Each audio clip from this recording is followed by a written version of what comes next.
Here's a quick video showing you how to install the JB4 Mobile Bluetooth adapter and data cable with various JB4 units.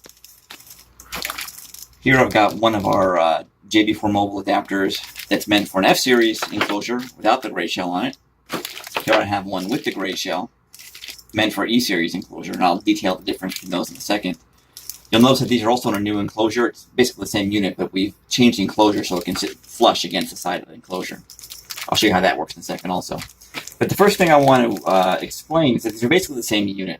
And the only difference is the shell that we've installed on the ones that are for E-Series, which is for aesthetic purposes only. So, out of here. If your enclosure looks like this, or looks like this, meaning you can't see the control board connection, then you're going to want the one without the gray shell. And if your enclosure looks like this, meaning that that's exposed, then you're going to want the one with the gray shell. But whether or not you have the gray shell, you can use the same one with either enclosure, because the one without the gray shell still fits, and 2 wires go in there. It will work the same way. And the one with the gray shell, as I'll show you in a minute, you can take the gray shell off, and then it's the same thing as that one.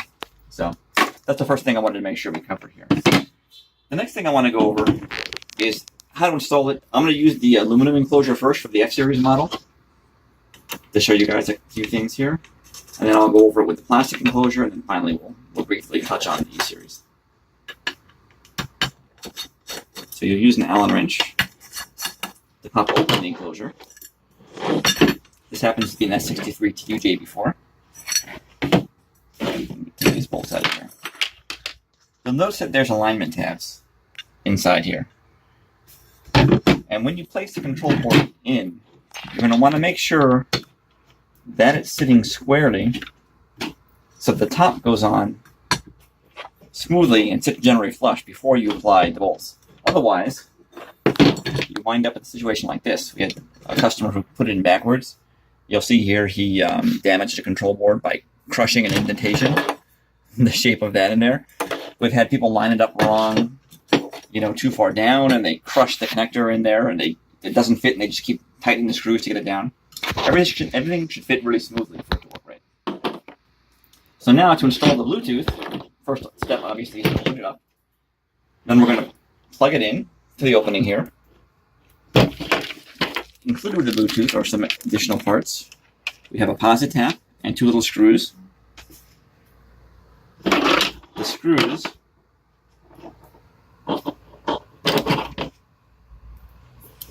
screw in. I know it's pretty straightforward, but we'll cover all the bases here. Now, the next step is to attach the posit tap. This can be a little tricky sometimes. The gray end is going to go over one of these red wires. And if you look at the red base, you'll see there's a sharp tip on one end and a dull tip on the other. The sharp tip has to match up with the gray one to pierce the JB4's wire. That's another common mistake people make, is they install it backwards, doesn't pierce the wire, and their JB4 Mobile doesn't work right. So I'm going to go ahead and pick a wire here. Another common mistake is people install the posit tap outside of the enclosure. Really, it should go inside the enclosure. So you're going to slide this over, and we're maybe a 1/4 inch or so up there. You take the part of the tip and screw that in. That essentially pierces the wire. Then we're going to take this blue power wire for JB4 Mobile and run it inside the grommet and loop it back around. We'll stick the other side of the posit tap over it. And this essentially just sort of pushes in here so that it's making a contact.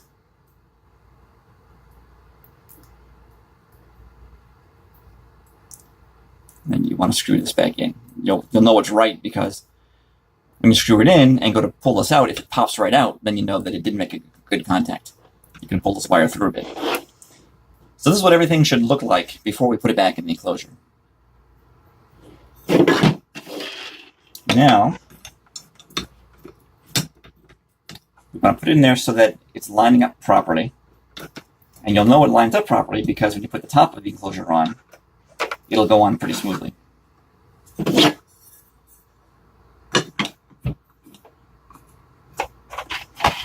it doesn't go smoothly, then you have to start over. Forgot to pop that up. So I think I got a bad push here to see how it's not quite lining up. So when that happens, pop it back off and look and see where you went wrong.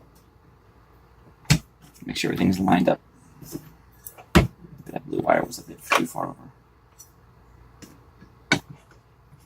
All right.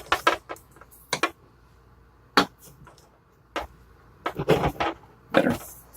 Now see everything lines up. Now you would go ahead and put the bolts back in and tighten these down. Before I do that, there's one thing I want to show you.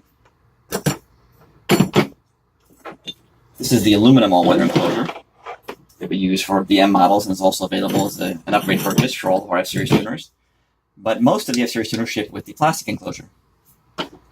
It's almost identical to the metal, except that rather than screws, it uses tabs to lock it down. And to open it, you simply put a screwdriver on the side of one of the tabs and twist it, and you pop the whole thing open.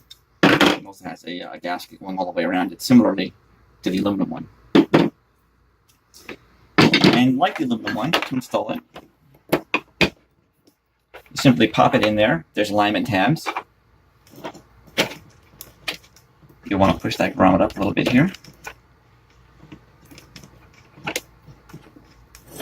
There we go.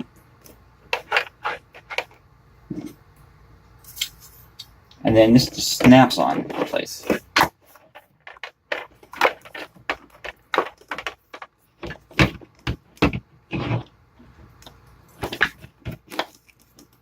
Like so. You'll know it's done right when you can't see the air pockets inside there. It's all closed up. Now, the last thing I wanted to cover here really briefly is mounting the JB4 mobile enclosure to the JB4 enclosure. And there's a few ways to do it. Obviously, a lot of people just leave it sitting like that. There's nothing wrong with that. But being a perfectionist, I prefer secure it. You can do it a couple different ways, but the easiest way I found is with zip ties. Some people double stick tape it and stuff like that. But zip ties are really painless. And you can do this with either enclosure. With the JB4 aluminum enclosure, there's little holes here you can actually zip tie it to. On the plastic one, I prefer just to do it like this, zip tying it to the side.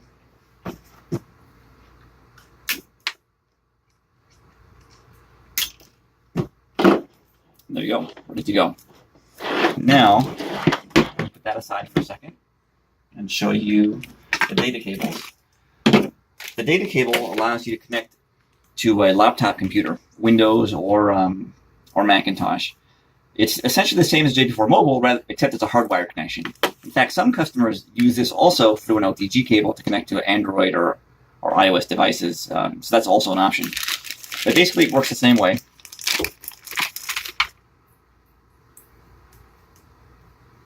Without a shell, with a shell.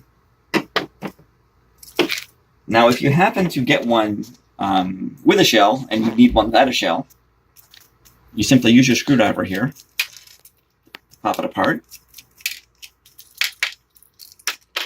When you slide it off, you'll notice there's a little retaining clip inside here that's been screwed down.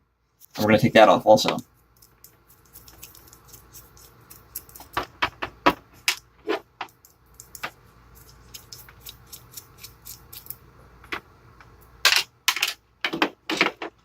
This will plug into the control board.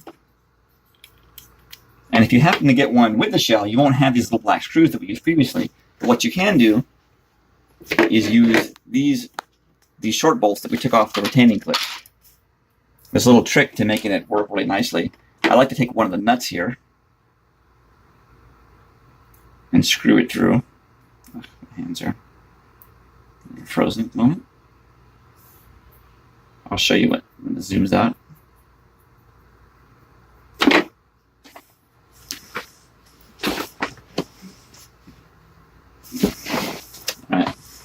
just like that. And then you can use this to screw the wire in. That way you don't have to get any additional wires, nothing else is needed. Just like that. You do the same for the other side. And as mentioned earlier, if you happen to have the E-Series enclosure, you can install the one with the gray shell. It bolts right in. Or you can use the one without the gray shell using little black screws or this method, whatever you may prefer. That covers the basics here. Concludes the video.